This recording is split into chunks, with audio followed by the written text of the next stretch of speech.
Welcome back everyone.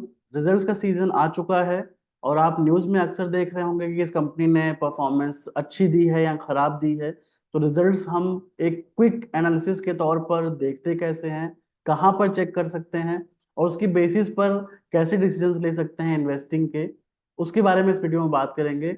Video के and में मैं दो ऐसे स्टॉक्स डिस्कस करूंगा जो काफी स्ट्रांग हैं और जिनके चार्ट्स काफी इंटरेस्टिंग दिख रहे हैं। सो प्लीज वीडियो एंड तक देखिएगा एंड आई होप इस वीडियो की लर्निंग से आपको हेल्प मिले अपनी इन्वेस्टिंग जर्नी बेटर बनाने में। दो वेबसाइट्स हैं जहां पर रिजल्ट चेक कर सकते हैं। वेबसाइट नंबर वन है स्क्रीनर, जिसको मैं प्रिफर नहीं करता हूं, बट पहले मैं इसको डिस्कस करना चाहूंगा। जब आप होम पेज पर जाएंगे तो यहाँ पर क्वार्टरली रिजल्ट्स का टैब दिखेगा, अपकमिंग रिजल्ट्स का टैब भी दिखेगा। लेट से आप क्वार्टरली रिजल्ट्स पे जाते हैं, यहाँ पर डेट वाइज आपको दिख जाएगा। जैसे जैसे रिजल्ट्स रिलीज होते जाते हैं इस लिस्ट में स्टॉक्स ऐड होते जाते हैं। मैं प्रिफर क्यों नहीं करता हूँ? बिकॉज यहाँ पर दिख रहा है YOY।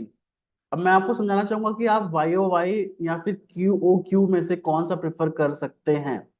YOY का मतलब है कि पिछले साल, जैसे अभी दिसंबर का रिजल्ट आया हुआ है, तो दिसंबर 23 से लेकर दिसंबर 22 इस पीरियड के बीच में कितनी ग्रोथ वगैरह दिखाई है कंपनी ने। मेरे अकॉर्डिंग क्वार्टरली रिजल्ट्स अगर आप देख रहे हैं तो आप शॉर्ट टर्म ट्रेडिंग को लेकर प्लान कर रहे हैं, ये मेरा मानना है। बिकॉज अगर आप लॉन्ग टर्म इन्वेस्टर्स हैं तो 2-3 क्वार्टर्स एक साथ एनालाइज करने होते हैं। तो कोई लॉन्ग टर्म इन्वेस्टर है तो YOY आपको बेटर रिजल्ट दे सकता है। But again like I keep saying कि लॉन्ग टर्म पोर्टफोलियो अलग रखिए और अपना स्विंग वाला पोर्टफोलियो अलग रखिए। तो स्विंग के लिए QOQ बेटर रहता है, बिकॉज पिछली तिमाही से इस तिमाही में जब रिजल्ट्स में इंक्रीज दिखता है तो वहां पर स्विंग में रिटर्न्स आने के चांसेस ज्यादा रहते हैं किसी भी स्टॉक में। इस कारण से मैं स्क्रीनर प्रिफर नहीं करता हूं। बट यहाँ पर आप रिजल्ट्स कैलेंडर वगैरह डेट वाइज देख सकते हैं, तो वो एक फैक्टर अच्छा है। आप में से बहुत सारे लोग चैनल को सब्सक्राइब किए बिना वीडियो पूरा देखते हैं। सो आपसे एक छोटी सी गुजारिश है कि आप अगर सब्सक्राइब कर लेंगे चैनल को और उसके बाद वीडियो देखेंगे तो आपको फ्यूचर की वीडियोस की नोटिफिकेशन भी टाइम पे आएंगे और दूसरा मुझे भी मदद मिलेगी, मोटिवेशन मिलेगी वीडियोस बनाते रहने के लिए। सेकंड वेबसाइट है हमारा पुराना साथी moneycontrol.com। यहाँ पर जब आप ये मार्केट्स वाले टैब पर कर्सर लाएंगे तो नीचे आपको दिखेगा अर्निंग्स।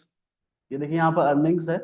अर्निंग्स पे आप क्लिक करते हैं तो आपको पूरा पेज मिल जाएगा डेट वाइज का। इसमें मैं यूजुअली नीचे जाता हूँ, लेटेस्ट रिजल्ट्स अगर आप सारे देखना चाहते हैं तो यहाँ पर, और अगर आप स्पेसिफिकली स्विंग के हिसाब से देख रहे हैं तो आप बेस्ट परफॉर्मर पे क्लिक करिए, यहाँ पर QOQ कर दीजिए। तो यहाँ पर ये फिल्टर कर देगा कि कौन से स्टॉक्स क्वार्टर ऑन क्वार्टर अच्छी परफॉर्मेंस दे चुके हैं दिसंबर वाले क्वार्टर तिमाही के रिजल्ट्स के अकॉर्डिंग। आप शो मोर पे क्लिक करिए, आपको कंप्लीट लिस्ट मिल जाएगी बेस्ट परफॉर्मेंस की। यहाँ पर दिखाएगा कोई भी स्टॉक इन्वेस्टिंग रिकमेंडेशन नहीं है। सो प्लीज आप केवल लर्निंग के पर्पज से देखिएगा। आप रिजल्ट्स यहाँ पर देख सकते हैं। लाइक आई प्रॉमिस्ड, अब टाइम है अपने वो दो स्टॉक डिस्कस करने का जो काफी स्ट्रांग है और शॉर्ट टर्म में अच्छा रिटर्न दे सकते हैं, लॉन्ग टर्म में तो वो अच्छे हैं ही। Stock number one OFSS। Company के फंडामेंटल्स के बारे में बात करने की जरूरत नहीं है, काफी मजबूत स्टॉक है। स्टॉक मार्केट मुझे भी अक्सर सरप्राइज करता है कि बहुत सारे स्टॉक्स होते हैं जिनको आप स्क्रीन करेंगे, फंडामेंटल्स देखेंगे तो वो बहुत ही अमेजिंग लगते हैं, बट परफॉर्मेंस स्टॉक प्राइस में चार्ट्स पर नहीं दिख पाती है। वैसा ही एक स्टॉक था जिसमें मैंने 2020 के आसपास ट्रेड लिया हुआ था, अच्छा रिटर्न भी आया था। बट अगेन ये मेरी निगाह में क्यों आया है?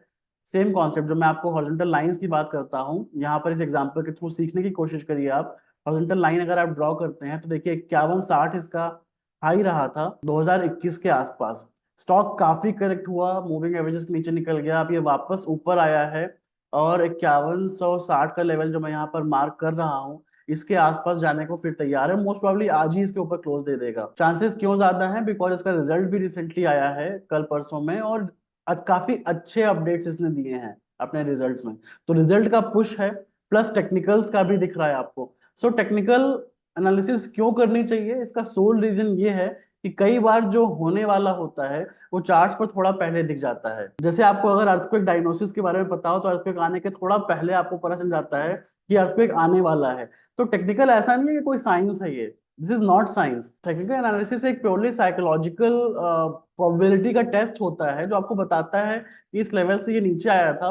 तो अभी जो यहाँ पर लोग होंगे, लाइक मैं यहाँ पर बैठा हूँ, मैं आपको बता रहा हूँ कि लेवल है, तो अगेन जब स्टॉक इस लेवल को क्रॉस करेगा तो साइकोलॉजी ये कहने लगती है आपको कि अब ये क्रॉस कर गया, अब ये इसके बहुत ऊपर जाएगा बिकॉज ये ऑल टाइम हाई को क्रॉस कर चुका है। सो साइकोलॉजिकल बिहेवियर को बस हम प्रिडिक्ट करने की कोशिश करते हैं टेक्निकल एनालिसिस के द्वारा। सो लॉन्ग टर्म में 2021 के लेवल को ये क्रॉस कर रहा है, और अगर आप शॉर्ट टर्म भी देखिए तो काफी अच्छा चार्ट पैटर्न है। यहाँ पर स्ट्रेंथ दिख रही है। मैंने आपको हमेशा कहा है कि सिंपल लाइन ड्रॉ करके आप देखिए, आप सिंपल लॉजिक लगाइए कि नीचे क्या दिख रहा है। आप ये वॉल्यूम के बार्स देखिए, यहाँ तक नहीं थे, अचानक से ये बढ़े हुए दिख रहे हैं, और थोड़ा सा फ्रेम अगर बड़ा भी कर लेते हैं तो चांसेस काफी हाई हैं कि स्टॉक इसको तोड़ के ऊपर निकल जाएगा। Stock number 2, LIC of India. Stock के बारे में सुनने से पहले जान लीजिए कि मैं हमेशा बात करता हूँ रिसेंटली लिस्टेड IPOs को कैसे ट्रेड करते हैं। अगर आपके रिस्पॉन्सेज अच्छे आते हैं तो मैं आई थिंक उस पर एक वीडियो बनाना चाहूंगा 2020 से लेकर 23 तक के सारे IPO स्टॉक्स एनालाइज करने का, कि कौन से इस लेवल पर वापस आ चुके हैं। इस लेवल से मेरा मतलब क्या है कि लिस्टिंग डे हाई, ध्यान से सुनिएगा, लिस्टिंग डे जो हाई होता है किसी भी स्टॉक का, जो 918.20 था LIC का, उस लेवल से अगर स्टॉक लेट से नीचे चला गया, जब भी वो ऊपर आता है और लिस्टिंग डे हाई को तोड़ता है, तो यूजुअली जितना वो नीचे गया था 920 से 531 वो नीचे आया, ये डिफरेंस आप निकाल लीजिए, इतना ही उसके ऊपर जाने की प्रोबेबिलिटी होती है। तो लगभग 400 पॉइंट का मूव हो गया 920 से 531 का डाउन का। अब इससे ऊपर की तरफ 400, दैट मीन 920 प्लस 400, 1300 के आसपास का टारगेट निकल के आता है। अगेन मैंने जैसे कि कहा, प्रोबेबिलिटी है ये, चांसेस हाई हैं कि ये होगा। उसके अलावा मैं आपको एक्सपैंड करके दिखाता हूँ। आप अगर वॉल्यूम में भी देखिए तो सेम स्टोरी बयां होती है। यहाँ पर वॉल्यूम चार्ट का लेवल आप देखिए, रफ लेवल्स देखिए, और यहाँ पर देखिए अचानक से बढ़े हुए आ रहे हैं। तो यहाँ से दिसंबर से लगातार इसमें बाइंग आ रही है।